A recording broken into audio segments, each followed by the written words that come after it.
여러분, 부처님께서는 법구경에서 이렇게 말씀하셨습니다. 마음은 모든 법의 근본이라. 마음이 주인이 되어 모든 일을 시키나니. 오늘 여러분의 마음은 안녕하신가요? 혹시 나는 왜 마음이 편안하지 않을까 하는 질문을 스스로에게 던져본 적 있으신가요? 남들만큼 노력하며 살아가는데도 왜 마음속에서는 화와 미움이 불쑥불쑥 튀어나올까요? 잠들기 전이면 왜 온갖 걱정과 불안이 머릿속을 떠나지 않는 걸까요? 내 마음인데 왜 내 마음대로 되지 않는 걸까요? 어쩌면 우리는 그 해답을 찾는 방향을 처음부터 잘못 알고 있었기 때문일지도 모릅니다. 우리는 마음의 평화를 얻기 위해 무언가를 끊임없이 밖에서 구해 안으로 채우려 합니다. 더 많은 재물로 불안을 채우고 더 나은 평판으로 공허함을 채우며 더 많은 사람들의 인정으로 외로움을 채우려 합니다. 이것들을 하나씩 채워가면 마음속 불안이 사라지고 마침내 평화가 찾아올 것이라 굳게 믿습니다. 하지만 위대한 스승이신 부처님의 가르침은 놀랍게도 그 정반대를 이야기합니다. 진정한 마음의 평화는 무언가를 더할 때가 아니라 오히려 불필요한 것들을 비워낼 때 찾아온다고 말입니다. 그렇다면 우리는 무엇을 비워내야 할까요? 그것은 바로 우리를 밤새 뒤척이게 만드는 걱정과 불안, 불쑥 치밀어 오르는 화와 미움, 그리고 지나간 일에 대한 후회와 같은 우리 내면을 어지럽히는 무거운 감정의 짐들입니다. 오늘 이 법문은 우리 마음을 짓누르는 이 무거운 짐들의 정체가 무엇인지 먼저 명확히 바라보고 그것들을 하나씩 지혜롭게 비워내는 구체적인 길을 안내할 것입니다. 그 길의 끝에서 우리는 비로소 텅 빈 충만함, 진정한 마음의 평화와 만날 수 있을 것입니다. 그렇다면 우리가 비워내야 할 그 무거운 짐들, 즉 번뇌는 과연 어디에서 비롯되는 것일까요? 병을 고치려면 그 원인을 정확히 알아야 하듯 우리 마음의 문제 또한 그 뿌리를 바로 볼 때 근본적인 치유가 가능합니다. 위대한 스승이신 부처님께서는 그 원인을 명확히 진단해 주셨습니다. 그분께서는 모든 번뇌의 가장 깊은 뿌리에 어리석음, 즉 무명이 자리하고 있다고 하셨습니다. 그리고 그 어리석음의 흙먼지 속에서 가장 먼저 탐욕이라는 독초의 씨앗이 싹을 틔운다고 하셨습니다. 탐욕이란 밑 빠진 독에 물을 붓는 것과 같은 마음입니다. 채워도 채워지지 않는 갈증이며 가져도 끝나지 않는 허기입니다. 부처님께서는 이 탐욕을 가리켜 마치 짜디짠 바닷물과 같아서 마시면 마실수록 갈증만 더해질 뿐이다라고 말씀하셨습니다. 우리는 행복이라는 시원한 샘물을 찾아 나섰다가 목이 마르다는 이유로 눈앞에 바닷물을 들이켜고 있는 어리석음을 범하고 있는지도 모릅니다. 법구경에서는 이 탐욕의 무서움을 이렇게 경고하고 있습니다. 하늘에서 황금 소나기가 쏟아진다 해도 욕심 많은 사람의 마음은 결코 만족하지 못한다. 욕망은 잠시의 쾌락을 주지만 그 끝에는 반드시 큰 괴로움이 따른다는 것을 아는 이가 지혜로운 이다. 설령 온 세상의 재물을 다 가진다 해도 탐욕의 불길은 결코 꺼지지 않는다는 얼마나 무서운 통찰입니까? 우리의 삶 속 탐욕은 수만 가지 얼굴을 하고 있습니다. 좋은 집에 살면서 정원이 더 넓은 집을 부러워하는 마음, 안정적인 직장을 가졌으면서도 더 높은 지위를 갈망하는 마음, 이미 충분한 사랑을 받으면서도 더 큰 관심과 인정을 갈구하는 마음, 심지어는 다른 사람보다 더 영적인 깨달음을 얻고 싶다는 그 마음까지도 교묘한 탐욕의 모습일 수 있습니다. 옛 선사 한 분이 제자들을 모아놓고 텅 빈 찻잔에 차를 따르기 시작했습니다. 차가 찻잔에 가득 찼지만 스님은 멈추지 않고 계속 차를 따랐습니다. 차는 넘쳐 흘러 탁자를 적셨습니다. 제자들이 어리둥절하여 묻자 스님께서 말씀하셨습니다. 그대들의 마음이 바로 이와 같다. 이미 세상에 온갖 욕심으로 가득 차 있는데 거기에 부처님의 가르침이라는 귀한 차를 더 따른다고 한들 그것이 스며들 자리가 있겠느냐. 먼저 잔을 비우지 않고서는 그 어떤 것도 새로 담을 수 없는 법이다. 이처럼 탐욕으로 가득 찬 삶의 과보는 비참합니다. 경전에서는 탐욕스러운 마음으로 재물을 모으기만 하고 베풀지 않은 이들이 죽어서 춥고 굶주리는 아귀가 되어 끝없는 고통을 받는다고 이야기합니다. 하지만 굳이 다음 생을 이야기할 필요도 없습니다. 지금 이 순간 만족을 모르고 늘 무언가를 갈망하는 마음, 남과 비교하며 스스로를 초라하게 만드는 그 마음 자체가 바로 지옥의 모습이 아니겠습니까? 그렇다면 이 지독한 탐욕의 불길은 어떻게 다스려야 할까요? 부처님께서는 두 가지 위대한 약을 처방해 주셨습니다. 하나는 내가 가진 것을 기꺼이 나누는 보시이며 다른 하나는 지금 가진 것에 만족할 줄 아는 자족입니다. 이 두 가지 약을 쓰는 구체적인 방법에 대해서는 우리가 수행을 이야기할 때 더 깊이 나누어 보도록 하겠습니다. 탐욕의 불길이 내 뜻대로 되지 않을 때 그 불길은 어김없이 옆으로 옮겨붙어 더욱 무서운 불길을 만들어냅니다. 그 불길의 이름이 바로 성냄입니다. 성냄이란 자신의 욕망이 좌절되었을 때 혹은 자신의 자존심이 상처받았을 때 그 대상을 향해 일으키는 파괴적인 마음의 작용입니다. 옛 스승들께서는 이 성냄을 가리켜 뜨거운 숯과 같아서 남에게 던지려 손에 쥐면 먼저 자기 손이 되는 법이다 라고 하셨습니다. 이 비유처럼 우리가 누군가를 향해 분노를 터뜨리는 순간 그 분노의 독은 상대방에게 닿기 전에 먼저 우리 자신의 마음과 몸을 병들게 합니다. 부처님께서는 증이라 함경에서 분노의 불길은 능히 선의 뿌리를 태워버린다고 경계하셨습니다. 우리가 아무리 오랫동안 보시하고 기도하며 공덕의 숲을 가꾸었다 하더라도 단 한 번의 큰 성냄은 그 모든 공덕의 숲을 한순간에 잿더미로 만들 수 있다는 무서운 가르침입니다. 우리는 일상에서 수시로 이 성냄의 불길을 피워 올립니다. 운전 중에 끼어드는 차를 향해 험한 말을 내뱉고 내 마음을 몰라주는 가족에게 날카로운 말로 상처를 주며 나의 의견에 반대하는 동료를 마음속으로 적으로 규정하고 미워합니다. 일본의 유명한 검객이었던 한 무사가 당대 최고의 선승을 찾아가 물었습니다. 스님, 과연 천국과 지옥이 정말로 있습니까? 그러자 스님은 무사를 위아래로 훑어보더니 경멸하듯 말했습니다. 네 이놈, 천한 무사 따위가 감히 나에게 도를 물으려 하느냐. 순간 무사는 극도로 분노하여 칼을 빼어 들었습니다. 스님을 당장이라도 베어버릴 듯한 그에게 스님은 빙그레 웃으며 말했습니다. 보거라, 바로 그것이 지옥의 문이다. 그 말에 무사는 자신의 어리석음을 깨닫고 칼을 꺼두며 깊이 머리를 숙여 사죄했습니다. 그러자 스님은 다시 부드러운 목소리로 말했습니다. 그리고 보거라, 바로 이것이 천국의 문이다. 이처럼 천국과 지옥, 그리고 성냄의 고통은 다른 곳에 있는 것이 아니라 오직 우리의 마음속에서 매 순간 만들어지고 있는 것입니다. 이 성냄의 과보는 실로 끔찍하여 경전에서는 성내는 마음을 자주 내는 자는 죽어서 지옥에 떨어지거나 다시 사람으로 태어나더라도 늘 다툼이 끊이지 않고 다른 이들의 미움을 받게 된다고 하셨습니다. 지금 당장에도 화를 내고 나면 어떻습니까? 머리가 아프고 가슴이 두근거리며 소중한 사람과의 관계는 멀어지고 결국 남는 것은 깊은 후회와 자기 혐오뿐입니다.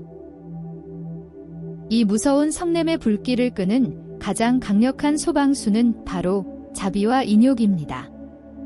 내 안의 불길을 자비의 물로 다스리고 외부의 자극을 인욕의 방패로 막아내는 지혜로운 방법에 대해서도 다음 장에서 함께 자세히 이야기 나누겠습니다. 자, 이제 우리는 번뇌의 가장 깊은 뿌리이자 이 모든 탐욕과 성냄이 자라나는 땅에 대해 이야기해야 합니다. 그것은 바로 나라는 생각, 즉 아상입니다. 아상이란 나라는 존재가 실제로 변치 않으며 다른 것과 분리되어 존재한다고 믿는 근원적인 착각입니다. 이 착각이 바로 모든 번뇌의 독초가 뿌리내리고 자라는 가장 단단하고 비옥한 땅입니다. 부처님께서는 모든 경전 중에서도 지혜의 으뜸이라 불리는 금강경에서 이렇게 말씀하셨습니다. 만약 보살이 나라는 생각, 남이라는 생각, 중생이라는 생각, 영원히 산다는 생각에 사로잡혀 있다면 그는 진정한 보살이 아니다 라고 말입니다. 이것은 우리에게 무엇을 말해줍니까? 내가 옳다는 생각, 내 기분이 상했다는 생각, 내 것을 지켜야 한다는 바로 이 나라는 생각이 모든 갈등과 고통의 핵심이라는 뜻입니다. 우리는 저마다 자신의 경험이라는 좁은 창을 통해 세상을 보면서 그것만이 유일한 진실이라고 착각하고 나와 다른 상대를 남으로 규정하며 밀어내기 때문에 다툼이 시작되는 것입니다. 하지만 부처님께서는 이 나라고 할 만한 고정불변의 실체는 본래 없다는 무아의 진리를 가르치셨습니다. 지금의 나를 이루는 이 몸과 생각과 감정 또한 수많은 조건들이 잠시 만나 홀로그램처럼 잠시 나타난 것일 뿐 그 속에는 영원하고 독립적인 나의 주인은 없습니다. 이 위대한 무아의 진리를 깨달을 때 우리는 비로소 나라는 집착의 감옥에서 벗어나 진정한 자유를 얻을 수 있습니다. 결국 우리 마음밭을 황폐하게 만드는 모든 번뇌의 잡초는 무명이라는 뿌리 위에서 아상이라는 땅을 딛고 탐욕과 성냄이라는 줄기로 자라나는 것입니다. 이처럼 원인을 명확히 알았으니 이제 다음 이야기에서는 이 잡초들을 지혜롭게 걷어낼 구체적인 방법을 함께 알아보겠습니다. 부처님께서 우리에게 알려주신 그 첫 번째 지혜로운 방법은 바로 정념입니다. 정념이란 지금 이 순간 내 안에서 일어나는 모든 것을 어떤 판단이나 평가도 더하지 않고 그저 거울처럼 맑게 비추어 보는 마음의 힘입니다. 거울은 아름다운 사람과 못생긴 사람을 차별하지 않고 좋은 풍경과 굳은 풍경을 가리지 않으며 그저 있는 그대로의 모습을 비출 뿐입니다. 우리의 마음도 이 거울과 같아질 때 우리는 비로소 번뇌의 소용돌이에서 한 걸음 벗어날 수 있습니다. 부처님께서는 마음 챙김의 핵심 경전인 대념처경에서 이렇게 말씀하셨습니다. 수행승들이여 몸에서 몸을 관찰하며 머무르고 느낌에서 느낌을 관찰하며 머무르며 마음에서 마음을 법에서 법을 관찰하며 머물러라. 세상에 대한 욕심과 싫어하는 마음을 버리고 깨어있는 마음으로 분명히 알아차려라. 이것이 바로 우리 몸과 감정, 생각의 노예가 되지 않고 그것을 지켜보는 주인이 되는 유일한 길이라고 가르치신 것입니다. 세계적인 선지식이신 틱나탄 스님께서는 마음 챙김은 지금 이 순간 바로 여기로 돌아오는 기적입니다라고 하셨습니다. 과거에 대한 후회와 미래에 대한 불안 속에서 늘 방황하는 우리의 흩어진 마음을 유일하게 실제하는 현재라는 집으로 안전하게 데려오는 것이 바로 정념의 힘입니다. 우리는 차 한 잔을 마시는 그 순간에 온전히 깨어있을 수 있습니다. 정념은 결코 어렵거나 특별한 수행이 아닙니다. 차를 마실 때 찻잔의 온기와 차의 향기, 입안에 머금은 맛을 온전히 느껴보는 것이 바로 정념입니다. 설거지를 할 때 물의 감촉과 그릇의 미끄러움, 세제의 향기에 오롯이 집중하는 것이 바로 정념입니다. 화가 날 때 나는 화가 났다고 소리치는 대신 지금 내 가슴이 답답하고 얼굴이 뜨거워지는구나 하고 몸의 감각을 먼저 알아차리는 것이 바로 정념의 시작입니다. 한 제자가 옛 선사에게 물었습니다. 스님, 도대체 깨달음이란 무엇이며 어떻게 수행해야 합니까? 그러자 스님께서 답하셨습니다. 배고플 땐 밥 먹고 피곤할 땐 잠을 자느니라. 제자는 이해할 수 없어 다시 물었습니다. 스님, 세상 모든 사람이 다 그렇게 하지 않습니까? 스님은 빙그레 웃으며 말씀하셨습니다. 대부분의 사람들은 밥을 먹을 때 밥을 먹지 않고 온갖 생각에 빠져 있고 잠을 잘 때 잠을 자지 않고 온갖 걱정에 시달린다. 나는 밥 먹을 땐 오직 밥만 먹고 잠을 잘 땐 오직 잠만 잘 뿐이다. 이 일화가 바로 정념의 핵심을 보여줍니다. 지금 하고 있는 일에 온전히 마음을 두는 것, 그것이 바로 깨어있는 삶이자 위대한 수행입니다. 정념을 통해 얻는 가장 큰 선물은 바로 자유입니다. 우리는 보통 어떤 자극이 오면 생각할 겨를도 없이 습관적으로 반응합니다. 누군가 나를 비난하면 즉시 화를 내고 불안한 소식을 들으면 곧바로 걱정에 휩싸입니다. 하지만 정념은 그 자극과 반응 사이에 아주 소중한 공간을 만들어줍니다.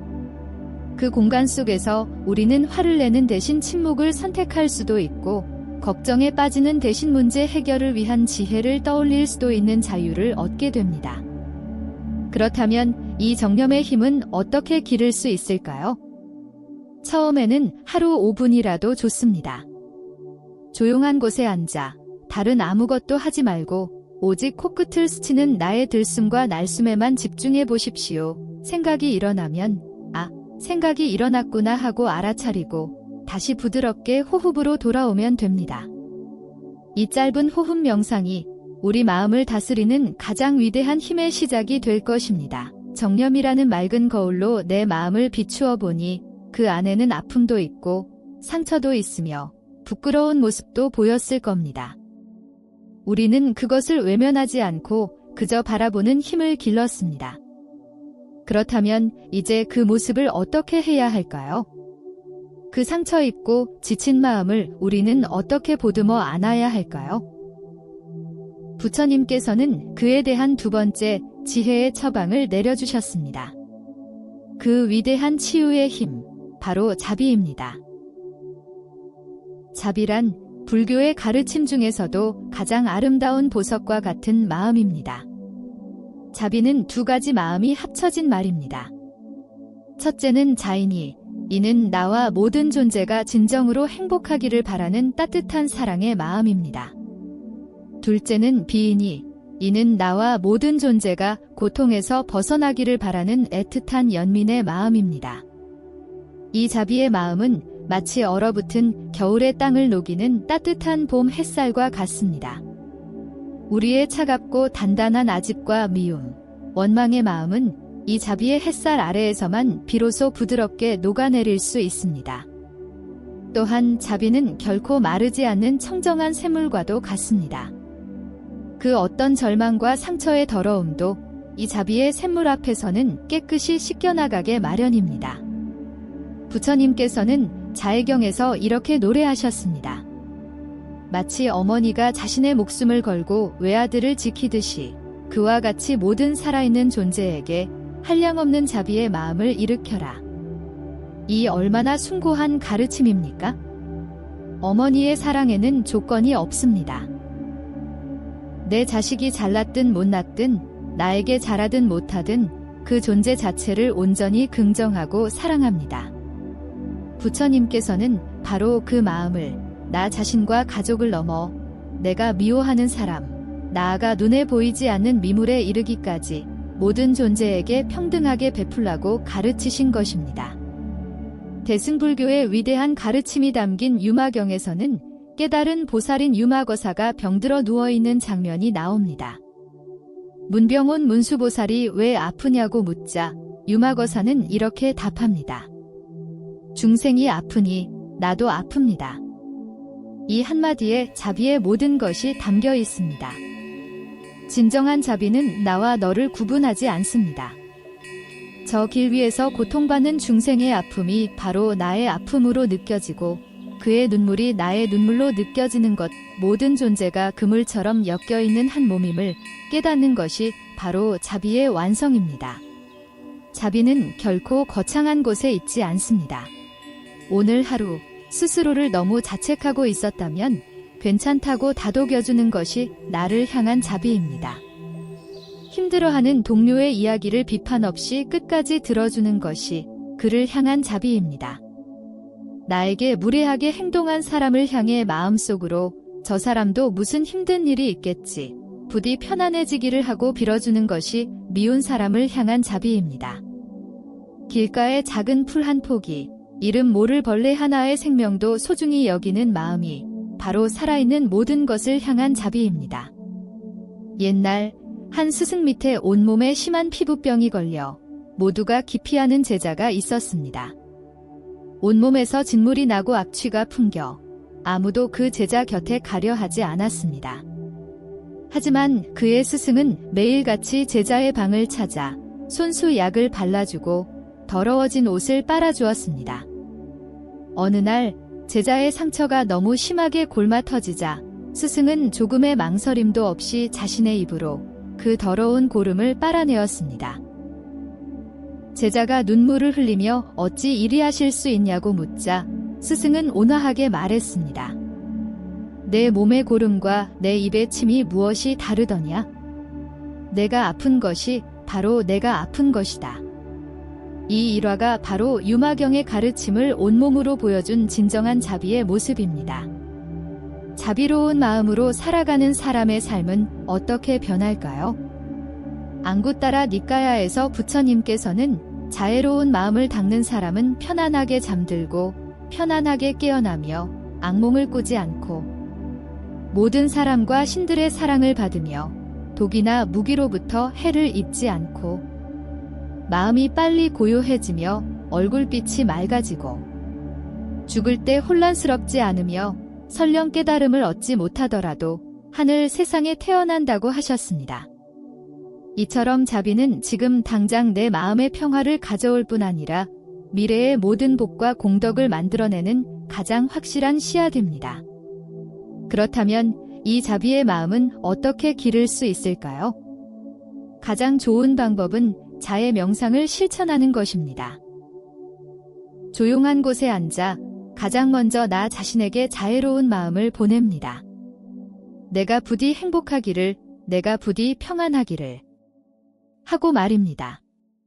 내 마음이 충분히 따뜻해졌다고 느껴지면 그 다음엔 사랑하는 사람, 친구, 나아가 평소에 아무 감정이 없던 사람, 그리고 마지막으로 나를 힘들게 했던 사람 순서로 그들도 나와 똑같이 행복하기를 진심으로 기원해주는 것입니다.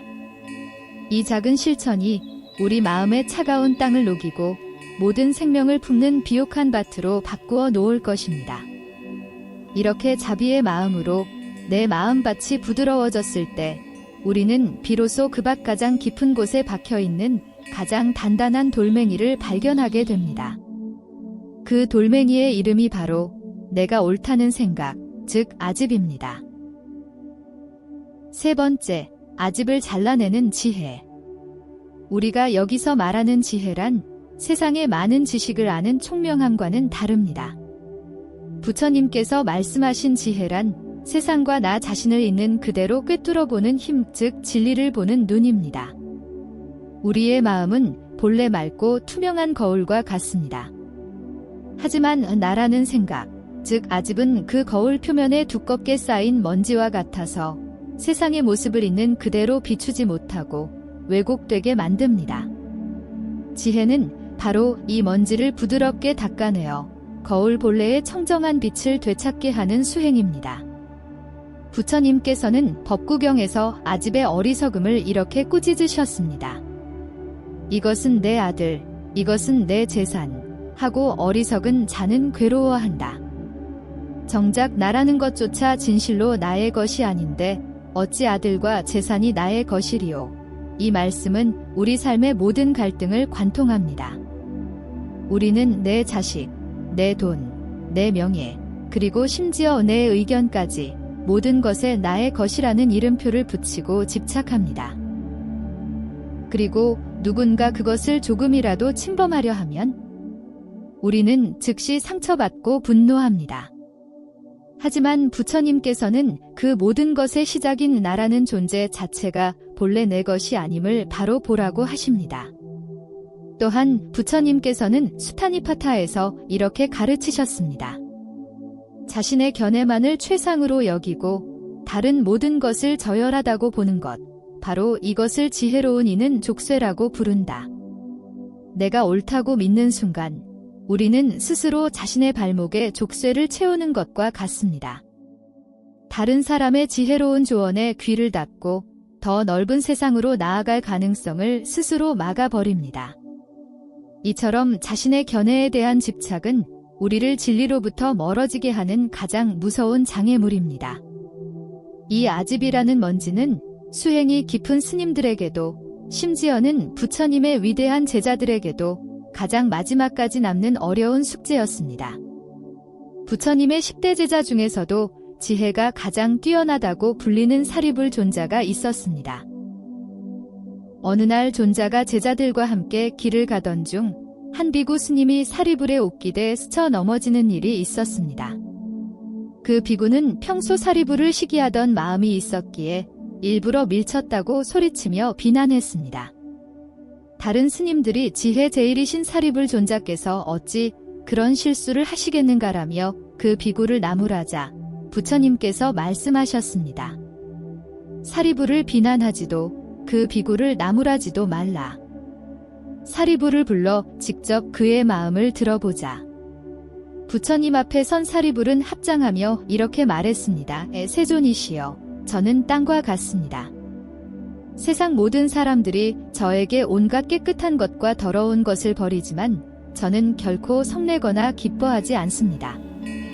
물과 같고 불과 같고 바람과 같습니다. 저에게는 미워하거나 원망하는 마음이 없으니 부디 저 비구를 용서하여 주십시오. 그리고는 그 자리에서 바로 상대 비구에게 다가가 합장하며 진심으로 사과했습니다. 자신이 옳고 그름을 따지기 이전에 먼저 스스로를 낮추고 참회하는 것. 이것이 바로 나라는 생각이 사라진 아라한의 경지이며 아집이 없는 마음의 모습입니다. 우리 역사 속 위대한 스승이신 원효 대사께서도 이 아집이 얼마나 허망한 것인지를 하나의 극적인 체험을 통해 온몸으로 깨달으셨습니다. 대사께서는 젊은 시절 더 깊은 불법을 공부하기 위해 당나라로 유학을 떠나는 길이었습니다. 날이 저물어 길가의 한 동굴 속에서 하룻밤을 묵게 되었습니다. 한밤중에 잠에서 깬 대사께서는 몹시 목이 말라 어둠 속에서 손을 더듬어 바가지에 담긴 물을 찾아 아주 달고 시원하게 마셨습니다. 다음 날 아침 잠에서 깨어 주위를 둘러본 대사께서는 소스라치게 놀랐습니다. 그가 잠들었던 곳은 동굴이 아니라 시신들이 뒹구는 무덤이었고 간밤에 그토록 달게 마셨던 물은 해골에 고여있던 썩은 빗물이었기 때문입니다. 대사께서는 순간 참을 수 없는 구역질을 느꼈습니다. 바로 그 순간 원효 대사의 마음속에서 큰 깨달음이 일어났습니다. 아, 어젯밤 그토록 달콤했던 물과 오늘 아침 그토록 역겨운 물은 본래 같은 물이 아니던가. 무엇이 이 물을 달게도 역겹게도 만들었는가. 바로 나의 마음이로구나. 세상 모든 것은 오직 마음이 만들어내는 것이거늘 내가 어리석게도 진리를 밖에서 찾아 헤맸구나. 이 큰 깨달음 앞에서 대사께서는 당나라 유학을 그만두고 발길을 돌렸습니다. 진리가 바로 내 마음 안에 있음을 깨달았기 때문입니다. 이 이야기는 깨끗하다, 더럽다, 옳다, 그르다고 분별하는 우리의 아집이 얼마나 허망한지를 보여주는 위대한 가르침입니다. 아집으로 가득한 삶의 끝은 결국 완전한 고립과 외로움입니다. 내가 옳다고 주장할수록 사람들은 나를 떠나가고 나의 편협함은 새로운 지혜가 들어오는 길을 막아버립니다. 무엇보다 늘 남과 나를 비교하고 옳고 그름을 따지며 긴장 속에서 살아가는 그 마음 자체가 가장 큰 고통의 과보일 것입니다. 그렇다면 이 아집의 단단한 껍질은 어떻게 깨뜨릴 수 있을까요? 거창한 수행이 아니어도 좋습니다.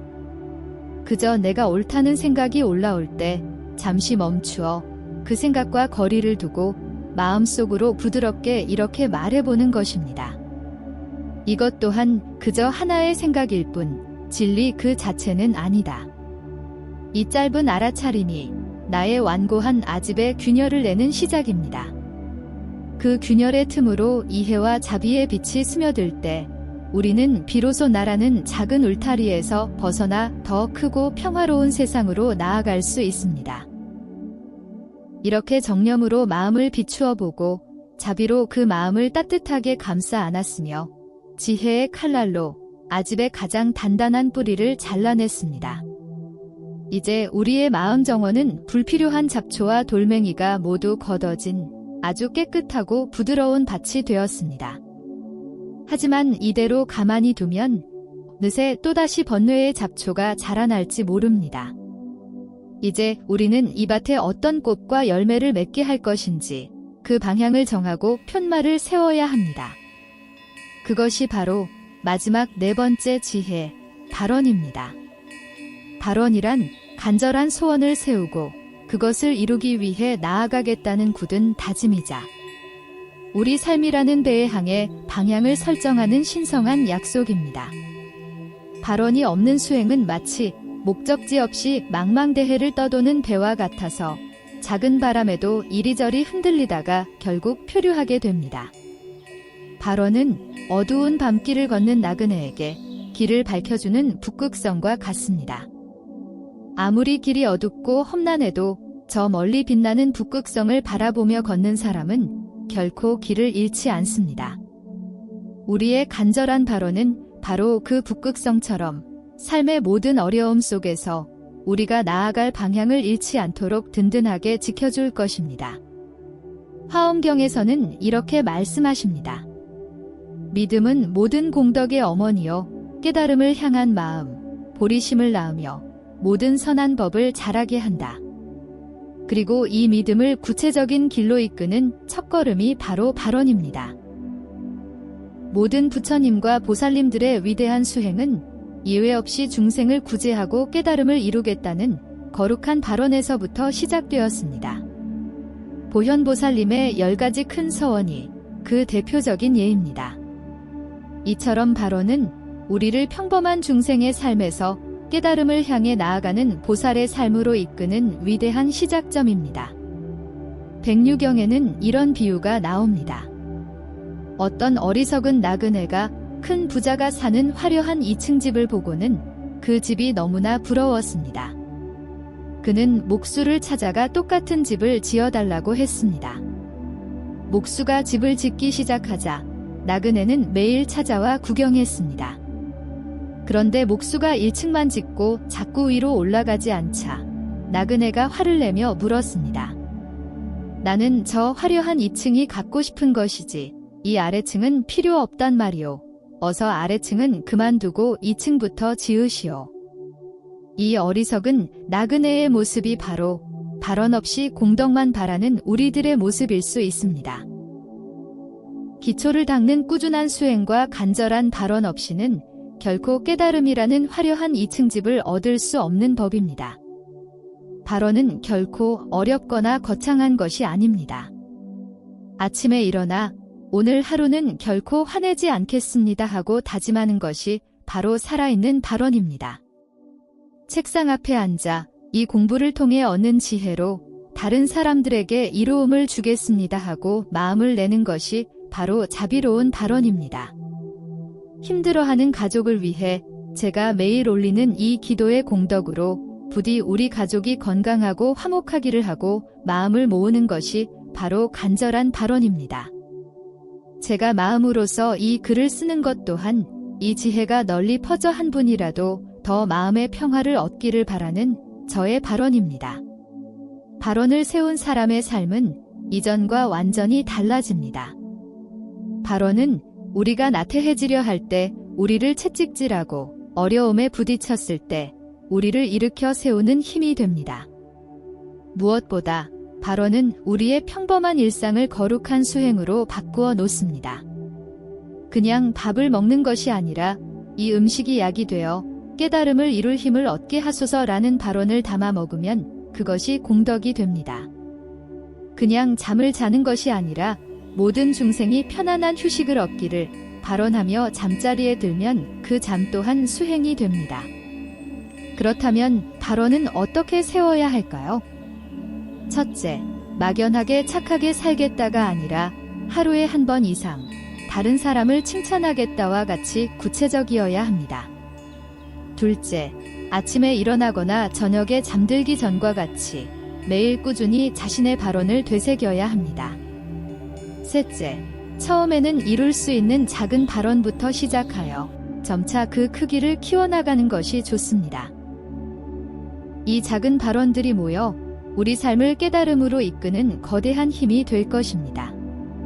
오늘 우리는 우리 마음을 황무지로 만드는 번뇌의 뿌리를 부처님의 진단으로 살펴보고 그 밭을 옥토로 일구어낼 4가지 위대한 지혜, 정념, 자비, 아집을 잘라내는 지혜, 그리고 발언에 대해 함께 배웠습니다.